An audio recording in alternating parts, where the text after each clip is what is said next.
നിങ്ങളെല്ലാം അറിയുന്നൊരു വാർത്തയുണ്ട്, ഞാൻ കുറേ പോസ്റ്റൊക്കെ ഇട്ടിട്ടുണ്ട്. പ്രീതി മേരി എന്നും വന്ദന ഫ്രാൻസിസ് എന്നും വിളിക്കുന്ന രണ്ട് സഹോദരിമാര് ഛത്തീസ്ഗഡിൽ അറസ്റ്റ് ചെയ്യപ്പെട്ടു. രണ്ട് കുറ്റാണ്. ഒന്ന് മതപരിവർത്തനം നടത്തി, രണ്ടാമത്തെ കുറ്റം മനുഷ്യക്കടത്ത് നടത്തി. നിങ്ങൾ ഉപദേശപരമായോ ചിന്താപരമായോ ഈ കന്യാസ്ത്രീമാരോടോ അവരുടെ പഠനങ്ങളോടോ സിസ്റ്റത്തോടോ യോജിക്കാത്തവരാകും.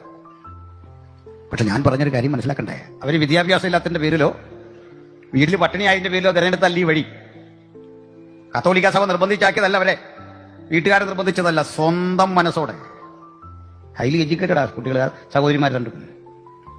വളരെ വർഷങ്ങളിലെ ത്യാഗമുണ്ട്. അവർക്കൊപ്പം പഠിക്കാൻ പോയ 100-100 പേരിൽ നിന്ന് പകുതി ആളുകളും വിട്ടുപിരിഞ്ഞിട്ടും അവരുടേതായ ശരിക്ക് വേണ്ടി ത്യാഗം സഹിച്ചു നിൽക്കുന്ന ഇവരുടെ ജോലി എന്താ അറിയണ്ടേ? അവർ തിരഞ്ഞെടുക്കുന്നത് കുറ്റവാളികളുടെ ചേരിയായിരിക്കും, ആദിവാസികളുടെ ഗ്രാമമായിരിക്കും, നിരക്ഷരരുടെ മേഖലയായിരിക്കും. ഇവിടെ പോയി മാസശമ്പളം കൈപ്പറ്റാതെ അവരുടെ സേവനം കംപ്ലീറ്റ് അർപ്പിക്കുന്ന തൊഴിലാണ്. മനസ്സിലായോ? അവർക്ക് ഈ മനുഷ്യക്കടത്ത് കടത്തി ജീവിക്കേണ്ട ഗതികേടെന്നുള്ളവരല്ല. അത്തരം കുടുംബങ്ങളില്ല. ചരിത്രം പഠിക്കണം.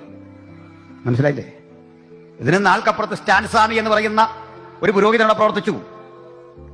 അദ്ദേഹത്തിന് ദീർഘനാളിലെ ജയിൽവാസം. ചായ കുടിക്കാൻ വയ്യ, കാരണം പാർക്കിൻസൺസ് രോഗം വന്നിട്ട് കൈവിറയ്ക്കും. അദ്ദേഹത്തെ കണ്ട് ഇവിടെ നിന്ന് പോയ ആളുകൾ ചോദിച്ചു, ഫാദർ സ്റ്റാൻസ്വാമി. അദ്ദേഹം പറഞ്ഞ സന്തോഷമാണ്, കാരണം അപ്പോസ്തലന്മാർ ഇങ്ങനെയൊക്കെ കിടന്നല്ലോ, ഒരു നിരാശയില്ല, എന്തെങ്കിലും ആഗ്രഹം. അദ്ദേഹം പറഞ്ഞു, പറ്റുമെങ്കിൽ ഒരു ഉപകാരം. എന്താ?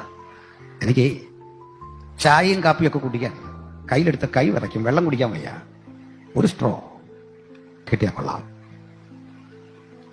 വെള്ളം കുടിക്കാനുള്ള ആ സ്ട്രോ പോലും നിഷേധിച്ചു. ആ പൊട്ടിപ്പൊളിഞ്ഞ ജയിലിൽ കിടന്ന് ആ മനുഷ്യൻ ഇഹലോകവാസം പിടിഞ്ഞു.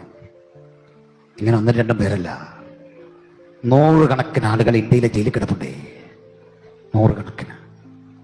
എനിക്കിതിൽ നിരാശയുള്ള ആളല്ല, എനിക്കിതൊരു ആവേശമാണ്. ഞാൻ നിങ്ങളിൽ ചൊല്ലെ കൂടി അവിടെ കിടത്താനുള്ള പണിയാണ് നോക്കുന്നത്. അങ്ങനെ സന്തോഷമുള്ളവരെ കൃത്യജീവിതം തിരഞ്ഞെടുക്കാവൂ, അതാ പറഞ്ഞേ. നമുക്കവിടെ കിടക്കാൻ പറ്റാതെ പോയത് നമ്മൾ അത്ര യോഗ്യരല്ല, അത്ര ഉണ്ടായിരുന്ന ഈ കർത്താവിന്റെ സന്നിധിയിൽ ദൈവത്തിന് ഏറെ വിശുദ്ധരെ വേണമായിരിക്കും. അതുകൊണ്ടാണ് ഗ്രഹാസ്റ്റീൻസിനെ പോലെ ഒരു കുറ്റവും ചെയ്യാത്ത തിമത്തി, എസ്തേർ ഇവരെ പോലുള്ള ആളുകളെ ഇങ്ങനെ ഏൽപ്പിച്ചു കൊടുത്തിട്ട് ക്രിസ്തീയ ജീവിതത്തിന്റെ മഹിമ വെളിപ്പെടുത്തിയത്. ആമേൻ. പക്ഷെ ഒരു കാര്യം കൂടി പഠിക്കണം. ഇങ്ങനെ ചെയ്യുന്ന മനുഷ്യരോടൊന്നും എനിക്കൊരു വിരോധവും വൈരാഗ്യമുള്ള ആളല്ല. വിയോജിപ്പ എഴുതുന്നുട്ടോ, വൈരാഗ്യമല്ല. ഈ രാജ്യത്ത് ആദ്യത്തെ കലാലയം ആരുണ്ടാക്കി? മിഷനറിമാർ. ഈ രാജ്യത്ത് ആദ്യത്തെ വാർത്താപത്രം ആരുണ്ടാക്കി? മിഷനറിമാർ. ഈ രാജ്യത്ത് ആദ്യമായി സാധാരണ മനുഷ്യനും വിദ്യാഭ്യാസം എന്ന ആശയം കൊടുത്തു ഈ മിഷനറിമാരാണ്. ആധുനിക ഇന്ത്യയെ നിർമ്മിച്ചെടുത്തത് ആരാണ്? ഈ ബൈബിളിന്റെ വക്താക്കളാണ്.